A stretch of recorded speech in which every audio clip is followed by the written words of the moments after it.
मेरो छोरा, मेरो प्यारो छोरा, मेरो छोराले एक दिन मेरो सपना पूरा गरिदिन्छ, आफ्नो पापाको सपना पूरा गरिदिन्छ। मैले के भने होइन, मेरो छोराले मेरो सपना पूरा गर्छ, मेरो छोराले आफ्नो बाउको सपना पूरा गर्छ। एक दिन गर्छ मेरो छोरा, साँच्ची गर्छ। अहिले मात्र मेरो छोराले ड्रग्स खाएको, अहिले मात्रै मेरो छोराले गाँजा खाँदैछ, तर एक दिन मेरो छोराले एक दिन सपना पूरा गरिदिन्छ।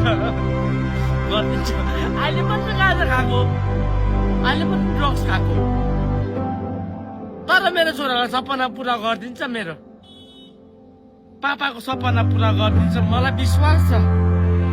मेरो छोराले एक दिन गाँजा खानु छोड्छ, एक दिन ड्रग्स खानु छोड्छ। मेरो छोराले बिर्सेको छैन नि मेरो बाउको पसिना, बाउको आँसुहरू बिर्सेको छैन, बाउको दुःखहरू।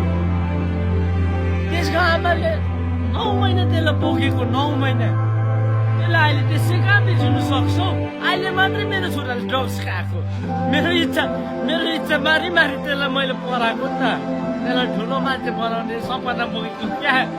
त्यो सपना एक दिन त्यसले पुरा गरिदिन्छ। अहिले मात्र खाएको ड्रग्स छोड्छ त्यसले त कहाँ अन्त बाउको दुःखहरू बिर्सिन्छ हो त? त्यसले बिर्सिँदैन नि बाउको दुःखहरू, बाउ बिर्सिँदैन फेरि त्यसले बाउ बिर्सिँदैन। कसरी बिर्सोस् अन्त बाउ? यो बाउले त्यसलाई अन्डा टोकाएर हुर्काएको, त्यसको आमा बाउ मिलेर त्यसलाई, हाम्रो आमा बाउको सपना त्यसले पुरा गर्छ। मेरो